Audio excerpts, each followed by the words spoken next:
What's up, YouTube? This is Spade here, bringing you guys another Pokemon Black and White 2 Wi-Fi battle, and this is gonna be another underused tier match, which I had against someone by the name of Cool T from Smogon Battle Finder. I decided to change my team up a bit. This time I have Victini and a Machamp over Darmanitan and Hitmontop. Those are the two guys which I had on my previous team. But I decided to revamp my team up a bit, and I kind of just wanted to see more awesome animations, because Dynamic Punch is new and WII CREATE is new. That will most likely be the thumbnail. But anyways, without further ado, let's dive right into this match. I saw my opponent has a Zoroark on his team, so I don't want to play any games. I just want to scout if he's going to lead with it, so I'm going to lead with Mienshao. Go for the fake out and scout what he's going to lead with, and indeed he does lead with his real Escavalier. So what I'm going to do is go into my Cobalion, because I'm pretty sure I can wall him, because I don't think Escavalier got anything useful from the Dream World, anything like superpower. We kind of went through that in the WII CREATE podcast, but yeah, it didn't get anything. So that kind of sucks for Escavalier, but it means I wall him with Cobalion, and I get a free chance to set up my rocks as he goes into his Rhyperior. I could close combat it, it's super effective, but he has Solid Rock, really high defense, and he can easily take me out with the Earthquake. So the safest thing is to go into Big Love Disc. And I'm pretty sure he's gonna go back into his Escavalier, because usually the only attack that Big Love Disc carries is Waterfall, and they always carry Toxic. So what I'm going to do is predict the switch and go for the Soak. Every time I pull off a Soak, it's 100 plus cool points for Big Love Disc, and there we go. It's once again, it's able to Toxic a Steel type with the Soak Toxic combination, and yeah, I just love this Big Love Disc. One of my favorite 5th gen pokes. Been using it every now and then, and usually it's able to pull off the shenanigans with Soak. But anyways, I'm gonna switch it back into Cobalion. He actually double switches and goes into his Mienshao. At this point, I'm not sure if this thing is his Choice Scarf first. So what I'm gonna do is go back in Big Love Disc, because I should be able to take a hit from him pretty easily. Except this freaking high jump kick does way too much. So definitely Choice Banded. Definitely. But the safest thing I can do is just go for Protect, because that will, you know, gain me enough lefties recovery where I can certainly live another one, but it will also make him, you know, crash and land and do like half to himself. But he switches into his Rhyperior, and I'm just gonna go for the Toxic on him, because I know that I should be able to live another EQ from him, judging by how much the earlier EQ did to me. And now I'm just gonna go for the Protect again, you know, do a bit of stalling here. He does predict that, and he goes for the Rock Polish, but that's kinda irrelevant, because I wasn't really planning to switch any of my offensive sweepers into this Rhyperior in the first place, but, you know, nice prediction regardless. But, yeah, like I said, not going to switch any sweepers in, because they would kinda get wrecked here. Like, even Mienshao. Mienshao is the only offensive guy that I have that would take neutral damage. Or Machamp, but they wouldn't really enjoy taking a hit. So don't want to switch those in. So switch into Among Us, and then back to Big Love Disc. Do a bit of Toxic stalling with the Regenerator, and yeah. Big Love Disc again has enough health to where he can survive another EQ. And this turn, with the combination of Toxic and Life Orb, he will take himself out with the recoil, and down he goes. And he goes into his Zoroark, as it's pointed by Escavalier that is not Toxic. So I'm just gonna switch into my Cobalion, predicting the Nightshade.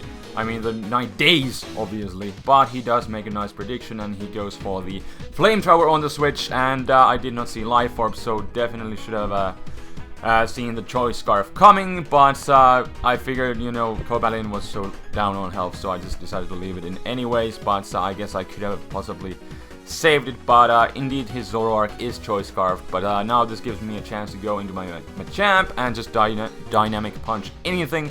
And what I really should have done is set up a sub here, because he went into his Escavalier as a death fodder, so I could have had a free sub. But no dice, and now he's gonna be able to go into his Mienshao as I go into my big love disc, who has generated enough health where he can actually survive another high jump kick. And now I can just go for the protect, and this time he does actually stay in. I didn't really care if he would, you know, switch out. I just wanted this Mienshao out of the way, because that thing is a real powerhouse with the freaking choice band. But now I'm just gonna switch between Among Us and Big Love Disc. Again, Among Us does resist the hit, but it still does a lot. I am not fully physically defensive with this Among Us. It only has like 40 defense EVs, but I do still take a hit relatively well. And in this situation, since I keep on switching two of my guys that can take a hit, either two things are going to happen. He's gonna crit me on, or then he's gonna miss a high jump kick, and there's a higher chance for him to miss the high jump kick, so that kind of happens, which is unfortunate, but that's game, and he crashes and dies. So he goes into Zoroark. I'm just gonna scout what he's gonna lock himself into. It is night days, so I'm gonna go into my Machamp, and he's unfortunately going to score a critical hit on my Machamp, but oh well. It kind of just lowers my Machamp's survivability, which is a bit unfortunate, but I can get over it. And this time I am just going to set up that substitute, but of course he's going to go into his Suicune. And, you know, this is an unfortunate thing, because I can only, like, 4-hit KO this thing, but since I am safely behind the sub, of course I'm going to go for the Dynamic Punch. You know, at least I get him confused, at the very least. And let's see. Oh dear, Dynamic Punch. It looks awesome. But after leftovers, this Dynamic Punch does look like a 4-hit KO. So I really don't want to be staying in here, especially since I'm pretty sure he's running a standard Crocoon. Or it says Rest Talker, set Calm Minder. Most likely Rest Talk, Calm Minds, Scald. So don't really want to let him set up on me. But anyways, I go back into my Among Us. And I just want to put him to sleep with Spore, because at least that way I'll be the one, you know, calling the shots and not him, so he doesn't know when he's going to wake up. And, you know, at least that's making this Suicune a bit more unreliable. And also I do carry Clear Smog on this Among Us, so I can get rid of his stat boost, and I don't want him to be calm minding anymore. So what I'm going to do is just go for the Clear Smog on the next turn. On this turn, as he goes for the Scald, or he gets that through Sleep Talk. Luckily, it doesn't burn me, and I just go for the Clear Smog to get rid of his Calm Mind. And then on the following turn, I just go for the Giga Drain, because I just kind of wanted to see how much damage I could do to him. Wasn't really sure whether he wants to switch out or not, but he does go into his Houndoom, predicting the grass type move nicely. And then I just go into my Mienshao kind of foolishly, but he does miss the Fire Blast, and then he goes for the Sucker Punch. I'm pretty sure I could have lived the Fire Blast, because judging by how much the Sucker Punch did, I'm pretty sure he's running the standard offensive physical Houndoom, which does carry Fire Blast kind of as a filler move. So I'm pretty sure I could have lived the hits, then gone for the fake out, but most likely I would have lost Mienshao in the process, but wasn't really the biggest of deal. But oh well, pretty bad luck on my opponent's part, but you know, that's happened, that's Pokemon's. So anywho, he goes into his Zoroark again. I go into my big Love Disc to scout what he's going to lock himself into, and it seems to be night day, so I go into my Mienshao. Didn't want to go into my Champ because it already got critted, but then he misses the next night days. Would have come really close, whether it could have taken me out in the process. Could I say Mienshao had some really good luck in this match. But next one does miss, so I get off a U-turn, I knock him out, and now his last guy is the sleeping Suicune. So what I'm going to do is bring out my Victini, and yeah, this is my old school Victini that I was running a long time ago, and it does carry the Trick Room. It's a Brave Nature Victini. I just saved it, took it from my old save file and made it into that PKM file and imported that to Pokemon Black and White 2. Decided to give it a try, but yeah, set up Trick Room, go for the Fusion Bolt. Looks to be a solid 2-hit KO. He did score a Scald there, and now he does predict his own Wake Up, and he goes for the Scald, but luckily Victini does live with a tiny little nub, and I am able to go for that WII CREATE! And that is going to destroy the Suicune from this range. I was pretty sure I could take him out with the WII CREATE, judging by how much the Fusion Ball did, because WII CREATE, even though resisted, it just has such a high base power. What, 180 isn't it? And then with Stab, even though resisted hit, I do take him out, and that will be the game, as Victini takes him out in the process. What a brave little warrior, and it's funny because it's a brave nature. Trick Room Victini. Haha! Anyways, that will be the game. Hope you guys enjoyed. Finally got my chance to use some WII CREATE in black and white too. And yeah, it looks freaking amazing. Little bit of a bad hacks at the end on my opponent's part, but don't know how it would have turned out otherwise. Definitely would have had to play out differently, but them's the breaks. That's Pokemon for ya.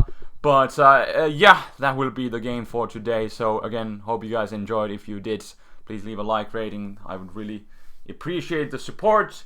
And also, earlier today, I did a Pokemon Showdown battle. I don't know if you guys watch it, if you were interested, but I will leave a link in the description in case you did miss it. It's much like PO, but it has, you know, kind of cool animations like in the Pokemon Replay Viewer thingy. That's also associated with PO, basically. You may have seen a few of my post commentaries in the past, so it kind of looks cool, but you can also do it live, so it's pretty interesting and you should definitely check it out. So if you haven't, please go check it out, and I will leave that link in the description and most likely annotated around or something like that. But yeah, this will be all for this match. What else?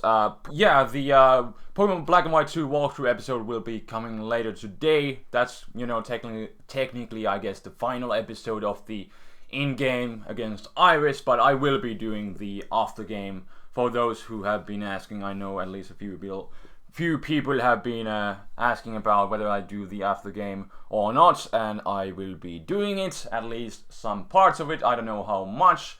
But we'll see how that goes. But yeah, another part coming later today. I hope you guys enjoyed the match. Check out the Pokemon Showdown battle, and that will be all for today. So until next time, this is TheFlamingSpade signing out. Peace.